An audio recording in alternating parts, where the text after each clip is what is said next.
Hola, buenos días a todos. Como ha dicho mi compañero, estamos encantados de que haya tanta gente interesada en la DBT. Desde la Asociación Española de DBT, yo soy la vicepresidenta. Pues nuestra misión es que cada vez más mm, estudiantes clínicos, mm, pacientes, familiares, personas en general estén más interesados en una de los programas terapéuticos que mejores resultados tienen, para trabajar los dos temas, ¿no? que estamos, de lo que trata las jornadas de hoy, la conducta suicida y las dificultades en regulación emocional. Yo voy a hacer una pequeñita introducción sobre esta relación, la relación entre las conductas suicidas y la regulación emocional, y luego ya daremos paso a las dos mesas que tenemos esta mañana, que son interesantísimas, y luego el taller que tenemos esta tarde, que es maravilloso, fantástico, que es sobre todo centrarnos en cómo las estrategias de regulación emocional en terapia dialéctica. Entonces yo voy a compartir mi pantalla para que veáis mi presentación. Bueno, pues luego los compañeros de Survive que están en las mesas van a hablar ampliamente de lo que es la conducta suicida. Eh, Como sabéis, es un tema complejísimo, es un problema social importantísimo, y muy difícil de estudiar. Es mucho más complejo de lo que incluso se pensaba. Es verdad que ha sido de los temas más relevantes en psicopatología, en psicología clínica, en psiquiatría, pero de los temas menos estudiados, quizá por ese tabú, ¿no? Por ese miedo al suicidio que todos tenemos. Em, Sabemos que hay variables, distintas variables. Es muy difícil predecir la conducta suicida, incluso ahora que ya tenemos pues, todos esos métodos de inteligencia artificial, de machine learning. Los resultados que se están obteniendo no son los que se esperan. No es tan fácil predecir la conducta suicida, incluso cuando tenemos esas técnicas que tenemos ahora, como son los algoritmos, ¿no? Y la inteligencia artificial.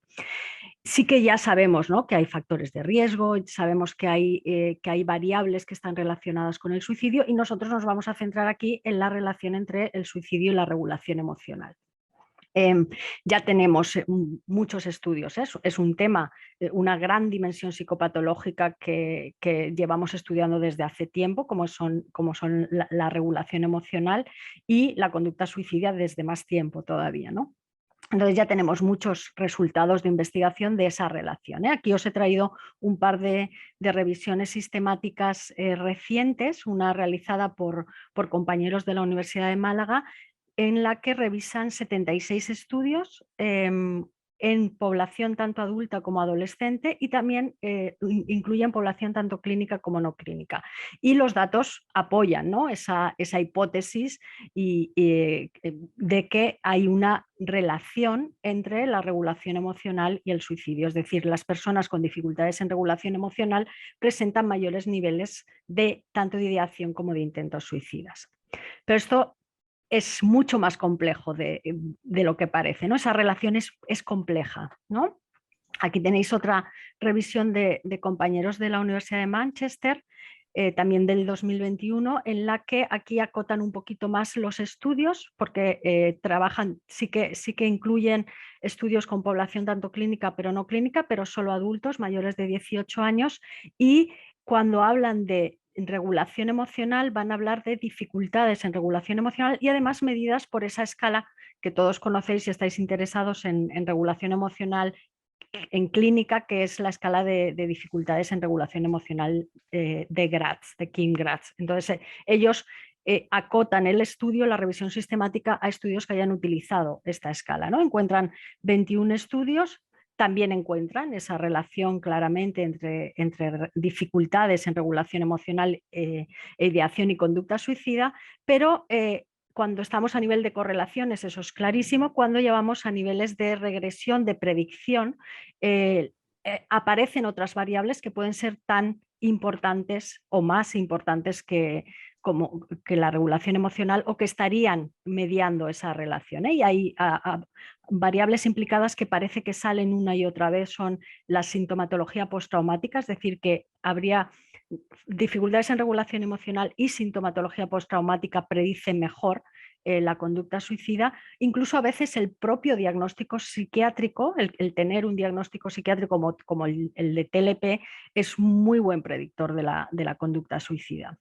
Además, cuando ya entran en estudios de mediación, hablan de considerar otras variables que pueden mediar la relación entre la regulación emocional y el suicidio, como es la conexión social o la desesperanza o el sentido de la vida. Aquí me gustaría mencionar el trabajo que está haciendo nuestro compañero Elio Marco en la Universidad de Valencia junto con Verónica Guillén, esa línea de investigación en sentido de la vida y suicidio, ¿no? Entonces, esas variables relacionadas con eso que luego vemos tanto en los pacientes, ¿no? La dificultad en no encajar, en la desconexión con el otro, ¿no? En la falta de propósito, de sentido de la vida o de autodirección, ¿no? Como eso quizás está mediando la relación entre la regulación, las dificultades en regulación emocional y el suicidio. ¿Vale? Y por otra parte, también a nivel ya más de investigación, lo que nos dicen estas revisiones sistemáticas, estas dos y otros estudios, es que estamos todavía a un nivel de exploración transversal y que faltan estudios longitudinales. En un momento dado veo la relación entre esas variables, pero no a lo largo del tiempo. Y además, también, aunque ya se están haciendo, faltan estudios que nos ayuden a entender la dinámica de esa relación, ya que tanto la regulación emocional es un proceso diario como lo que es todo el complejo de lo que es la ideación suicida, el parasuicidio, los intentos suicidas, es una dinámica que me lleva hacia un lado o hacia otro. Entonces, la relación quizás sería mejor estudiarla en esa dinámica y para eso ya tenemos métodos como son todo lo que es la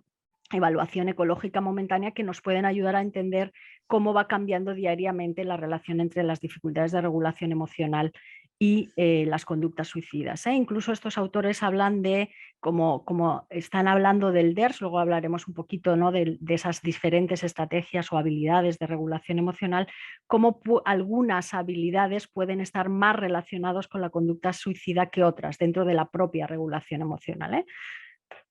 Claro, esto por ahora, estos datos tienen implicaciones clínicas, ¿no? Estos autores y otros autores y lo vemos, ¿no? Nos dicen que hay una necesidad, ¿no?, de contemplar las diferencias individuales en regulación emocional para entender el suicidio. Es decir, que la regulación emocional sí que es una variable que está relacionada con el suicidio de forma compleja, como son las otras variables, como decíamos, esa dificultad, ¿no?, en la predicción, pero que hay que tenerla en cuenta. Por lo tanto, proponen incluir la evaluación de la regulación emocional en la detección de riesgo suicida.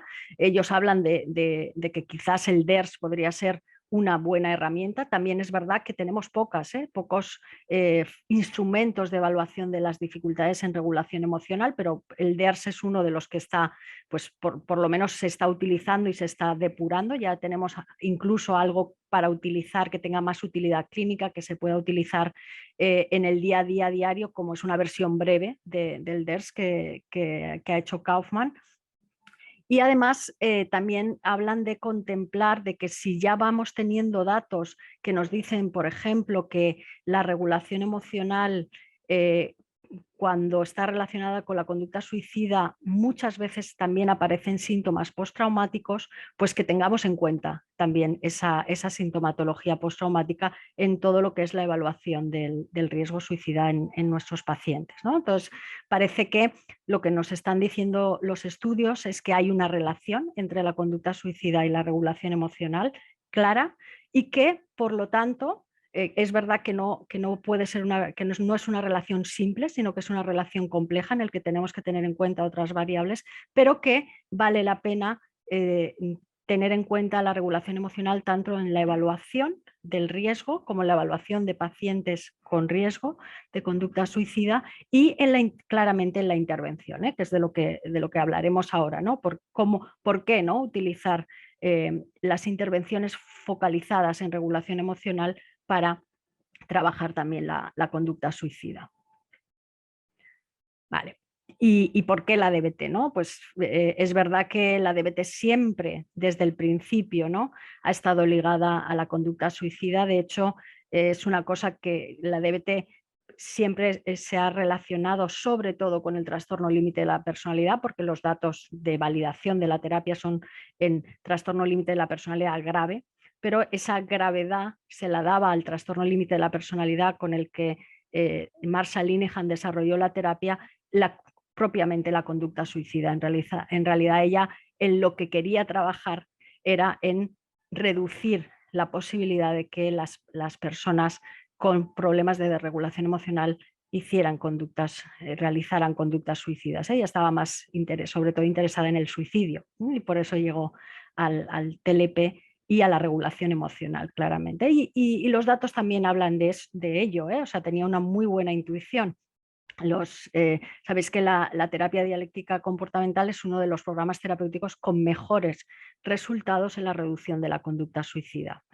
Y por otro lado, su foco, como decía muy bien Kim al principio en la introducción, está centrado en la regulación emocional. Tenemos los módulos de DBT propiamente, tenemos un módulo específico de regulación emocional, pero es que los otros módulos también trabajan de alguna manera, ahora lo veremos, la regulación emocional, como es el mindfulness, la tolerancia al malestar, que es una forma de regulación emocional, incluso la eficacia interpersonal.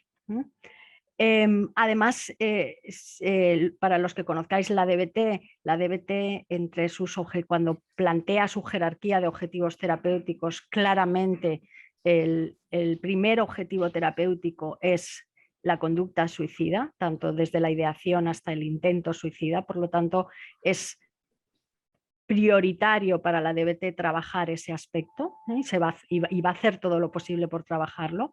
Además, se han desarrollado un protocolo específico de evaluación y manejo del suicidio, que luego en una de las mesas la compañera Mariby Navarro os hablará de él, que es el LRAMP.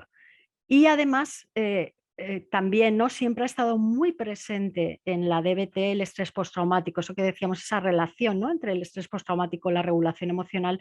Marsha Linehan ha trabajado y desde el principio tuvo la necesidad de que sus pacientes, además de tener esas dificultades en regulación emocional, también tenían historia de trauma o sintomatología postraumática. Por lo tanto, siempre desde el principio tuvo, de entre las fases de la terapia, en la segunda fase el objetivo era trabajar el estrés postraumático, y eso ha derivado en que haya ya programas derivados de la DBT específicos o adaptaciones de la DBT específicos para trabajar el estrés postraumático, como es todo el trabajo que ha hecho Martin Bohus y el trabajo que ha hecho Melanie Harner. Ya tenemos 2 programas basados en la DBT para el tratamiento del estrés postraumático. Por lo tanto, fijaros, todo lo que compone la DBT está muy centrado en estas dos grandes, por una parte una dimensión psicopatológica como es la regulación emocional, y por otro un problema que va más allá de la psicopatología como es la conducta suicida. Y solo para refrescar, ¿no?, que tengamos, ya que vamos a hablar tanto de regulación emocional en estas jornadas, y luego los compañeros de Survive son los que son muy expertos en conducta suicida y nos van a hablar también de esa relación, y los compañeros más de DBT también. Solo recordar la complejidad, ¿no?, que tiene esta dimensión tanto en la población general como en la población psicopatológica, que es la que nos interesa desde la DBT o los que somos clínicos en DBT, ¿no? Fijaros que estamos hablando no de que sintamos emociones, sino de qué hacemos con esas emociones, cómo manejamos las emociones desde el inicio, cómo se disparan, por qué se disparan de una forma más intensa en unas personas que en otras y dependiendo de esa intensidad, cómo lo manejo, qué hago con ellas, qué hago desde que hay algo que me dice que lo que siento sea agradable o desagradable. Si es agradable lo mantengo, si es desagradable, ¿qué hago? ¿Lo disminuyo o lo elevo todavía más? ¿No? ¿Qué hacemos cuando eso es malestar? ¿No? Entonces ahí tenemos eh, varios modelos, ¿no? Uno de los más utilizados es el modelo de Gross, que os recomiendo mucho su Handbook of Emotion Regulation. Yo creo que es una de las Biblias, ¿no? del trabajo en regulación emocional. Y Gross lo que nos dice es que desde que nos enfrentamos a una situación, antes de enfrentarnos a una situación ya estamos haciendo regulación emocional, ¿eh? Y eso a mí me gusta mucho para luego llevarlo a la terapia, ¿no? Es yo hago una selección, si yo me tengo que enfrentar a una situación que me reta emocionalmente, puedo elegir ir o no ir, ¿no? O sea, ahí ya estoy haciendo la anticipación hacia situaciones que me reten emocionalmente, ya es una estrategia de regulación emocional o una forma de regular las emociones. Y luego también puedo modificar el ambiente, ¿eh? No solo es modificar estados internos, sino modifico, selecciono o no la situación y una vez que estoy en la situación puedo modificar aspectos de la situación para que me ayuden a regular las emociones, ¿no? Por ejemplo, puedo estar en una situación que de repente se ha puesto complicada y tengo una emoción intensa y puedo pedir ayuda a alguien para que me saque de esa situación, ¿no? O puedo irme hacia un lado o hacia otro de la situación para disminuir esa intensidad emocional, ¿no? O sea, que puedo hacer cambios, es tan complejo que empezamos desde modificar el ambiente, ¿no? Para regular las emociones. Y luego Gross habla de dos procesos, los pone ahí como si fuera una cosa pequeñita, ¿no? Los procesos atencionales y los procesos cognitivos, ¿no? Todo lo que él habla de la reevaluación cognitiva, ¿no? Todos procesos que nos ayudan como a separarnos de las emociones y analizar esas emociones para poder manejarlas mejor. Y por último está todo el proceso no acaba ahí, ¿no? Sino que también nos habla de la modulación de las respuestas y ahí ya enlazamos con esa otra gran dimensión en psicopatología que es la impulsividad, ¿no? ¿Qué hacemos? ¿No? ¿A qué nos llevan las emociones y cómo manejamos esas emociones? Si la emoción me lleva a beber alcohol, ¿cómo puedo modular esa respuesta? ¿Y cómo la puedo modular ya si ya no soy dueño de la respuesta, cuando ya se ha convertido en una conducta impulsiva? Otras conductas no tienen que ver con la impulsividad, otras respuestas tienen que ver con la inhibición o con la evitación. ¿Cómo manejo eso? ¿No? Fijaros, en realidad, Gross nos está hablando de múltiples estrategias que utilizamos los terapeutas, ¿no? Y cómo tenemos que trabajar en todos esos aspectos en personas que tengan dificultades en la regulación emocional. Si, por ejemplo, pensamos en un paciente con trastorno límite de la personalidad grave, es que tiene dificultades desde seleccionar la situación, modificar la situación, tiene dificultades en dónde focaliza la atención, muchas veces la focaliza en algo que aumenta el malestar, tiene dificultades en poder distanciarse de los pensamientos negativos o de cómo interpreta esas emociones, tiene dificultades en el control de los impulsos, ¿no? No anticipa las situaciones eh, para poderse enfrentar mejor a ellas, no se prepara para las situaciones y entonces tenemos que trabajar en todos estos aspectos. Yo creo que si entiendes todos los procesos de regulación emocional desde estos modelos que vienen de la psicología normal, no de la psicopatología, vamos a entender mejor a nuestros pacientes y vamos a poder ayudarles mejor. Una autora que yo creo que ya pasa de la regulación emocional de la población general a los problemas o las dificultades de regulación emocional en la población clínica es Kim Gratz. Y Kim Gratz está pensando también en pacientes que tienen dificultades graves en la regulación emocional como son el trastorno límite de la personalidad. Entonces ella nos habla de las habilidades de regulación emocional, cuáles son las formas adaptativas de responder al malestar. Y ella ya habla de formas adaptativas de responder al malestar. Ya no está hablando de emociones que son agradables, sino qué hacemos cuando esas emociones son desagradables, cuando la valencia emocional es negativa, ¿no? ¿Qué hacemos con esas emociones? ¿Cuál es la forma adaptativa, ¿no? Y ella nos propone una serie de habilidades que luego son las que ella incluye en su cuestionario, en su escala de dificultades en la regulación emocional que está tan ampliamente utilizado, ¿no? Ella habla que las formas adaptativas de responder al malestar emocional incluyen el tener conciencia de las emociones, el comprender las emociones, y ahí estaría todo el tema del etiquetaje, de saber que cuando siento algo que estoy sintiendo, estar seguro de lo que siento, y la aceptación, ¿no? El que no haya rechazo a toda la esfera emocional, ¿no? Conciencia, comprensión y aceptación de las emociones. Luego ya está pensando, ¿no? En ella. Otra habilidad es la habilidad de poder tener control sobre las conductas impulsivas y realizar conductas guiadas por metas cuando se experimentan emociones negativas. Es decir, no dejarme llevar por lo que me dice la emoción cuando es intensa, sino poder seguir con la meta que yo tenía en esa situación, ¿no? Y ahí nos hablará esta tarde Christine Dunkley de esa acción opuesta a la emoción, ¿no? De esas técnicas que nos sirven para poder conseguir esto. Otra forma adaptativa de responder al malestar emocional sería algo que también se habla mucho, ¿no? Que es lo que llamamos la flexibilidad en la regulación emocional, ¿eh? El tener un repertorio grande de estrategias adecuadas, ¿eh? Y que sean adecuadas al contexto, ¿no? A la situación concreta, ¿eh? El uso flexible de estrategias adecuadas a la situación concreta para poder modular la intensidad y la duración de la respuesta emocional, también con ese fin, ¿no? El poder conseguir metas personales o responder a las demandas de una situación concreta, la flexibilidad. Y por último, la voluntad de experimentar emociones negativas en el proceso de conseguir metas deseadas, ¿no? En que yo pueda tolerar malestar porque tengo que pasar por ese malestar para conseguir algo que es muy importante para mí, ¿eh? Pensar en si nuestros pacientes, ¿dónde tienen problemas? Pues, por ejemplo, cuando pensamos en el trastorno límite de la personalidad, tiene problemas en todas estas habilidades, pero que podemos ir viendo, ¿no? En cada paciente dónde está su problema y podemos ayudarle en ese sentido. Ella nos propone su escala, ¿no? De dificultades en regulación emocional, para la que ya hay una versión breve, y nos habla de esas dimensiones: atención, desatención, claridad, confusión, aceptación, rechazo, funcionamiento, interferencia y regulación, descontrol. Vale.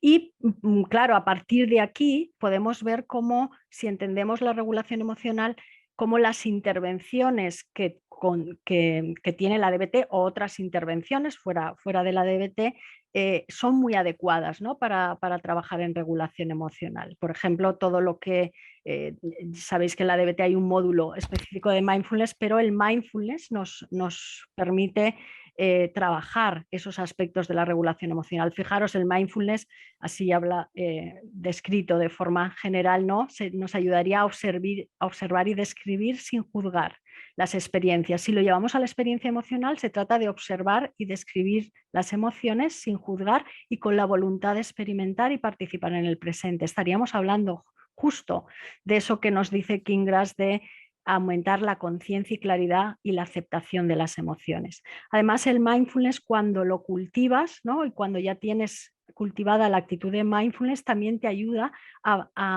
en una habilidad muy importante para la regulación emocional, que es el poder experimentar sin reaccionar a la experiencia. ¿Vale? Fijaros, eso tiene que ver con la tolerancia al malestar, la voluntad de experimentar emociones negativas por conseguir una meta, y con claramente el primer paso en el control de los impulsos, de las conductas impulsivas, que muchas veces están disparadas por emociones muy negativas y muy intensas, ¿no? Entonces el mindfulness sería una de las intervenciones que nos ayudan, ¿no? En esa tarea de que nuestros pacientes puedan aprender habilidades de regulación emocional y disminuir esas dificultades de regulación emocional y todas las consecuencias que eso pueda tener, incluso la mayor probabilidad de realizar conductas parasuicidas y suicidas. Y la DBT, ¿no? Si ya vamos, ahí tenemos el mindfulness que acabamos de ver, los módulos los módulos de la DBT, todo lo que es el entrenamiento en habilidades nos ayuda, ¿no? En todas esas tareas, ¿no?, de regulación emocional que nos señala Kim Gratz, ¿no? El mindfulness, como decíamos, aumenta la conciencia, la comprensión y la aceptación de las emociones. Luego, claramente tenemos un módulo específico de regulación emocional en el que aprendemos a observar y describir emociones, aprendemos a reducir la vulnerabilidad emocional. Eso tiene que ver con eso que nos decía Gross, ¿no?, de hacer que las situaciones no sean situaciones que me generen tanto malestar, ¿no?, sino poder cambiar algunos hábitos de vida o cambiar algunas situaciones para que no sean tan, para que la vulnerabilidad emocional sea menor, ¿no? Y después, una vez que las emociones están disparadas, aprender algo que es muy bonito, ¿no?, y esta tarde lo veréis, ¿no?, con Christine Dankley, que es ¿qué hago con la emoción cuando es intensa? Está ahí y ya empiezo a comprenderla, ya la acepto. Puedo decidir si la emoción es coherente a la situación o no, si la emoción está justificada por lo que está ocurriendo. Y si eso es así, las emociones son sabias si experimento malestar me están señalando un problema. Por lo tanto, puedo utilizar lo que llamamos solución de problemas emocionales que se utiliza en DBT. Y si la emoción no es coherente, si la emoción no está justificada por la situación, puedo utilizar una técnica que es muy difícil de adquirir, y que esta tarde nos ejemplificará muy bien Christine, que es la acción opuesta a la emoción. Y con eso, fijaros, trabajo en todo lo que es la regulación emocional, tanto la conciencia, comprensión y aceptación, controlar conductas impulsivas y realizar conductas guiadas por metas, y el uso flexible de estrategias adecuadas a la situación concreta. Es adecuar la estrategia a la situación, eso es la acción opuesta a la emoción, por ejemplo, ¿no? Además, la DBT también nos ofrece unas estrategias que no las llama regulación emocional, pero que en realidad tienen mucho que ver con la regulación emocional cuando la intensidad es muy alta, que es la tolerancia al malestar, que es cuando la situación es ya muy difícil. ¿Qué hago para no empeorarla? Y no empeorarla normalmente está relacionado para que no suba más la intensidad y no llegue la conducta impulsiva, que ahí estaríamos hablando de que una de ellas podrían ser las conductas suicidas o parasuicidas, ¿no? Y por último, en el módulo de eficacia interpersonal estamos trabajando sobre todo habilidades de ser más eficaces en nuestras relaciones interpersonales, pero ahí tenemos que trabajar muchísimo. Serían todo el contexto interpersonal sería un contexto que estaría relacionado con lo que nos decía Gross de cómo modifico la situación, ¿no? ¿Qué hago para que esas situaciones interpersonales que son tan negativas, tan caóticas, no lo sean tanto, ¿no? Una a una. Entonces también ahí hay que trabajar mucho la flexibilidad en la regulación emocional para poder trabajar en eficacia interpersonal. Y no me quiero extender más, ¿no?, porque quiero dar paso a los compañeros, pero fijaros, también yo creo que la DBT, como sabéis, está muy relacionada con un trastorno de personalidad grave, como es el TLP cuando hay conductas suicidas, pero a lo largo de los años se ha ido adaptando a otros trastornos y a otros problemas en los que la regulación emocional era eh, un foco muy importante, ¿no? Los trastornos alimentarios, incluso las depresiones graves, el estrés postraumático, como antes comentábamos, y además se ha ido trabajando o se ha ido también adaptando hasta que ya tenemos DBT para promoción de la salud, salirnos de la clínica. ¿Por qué?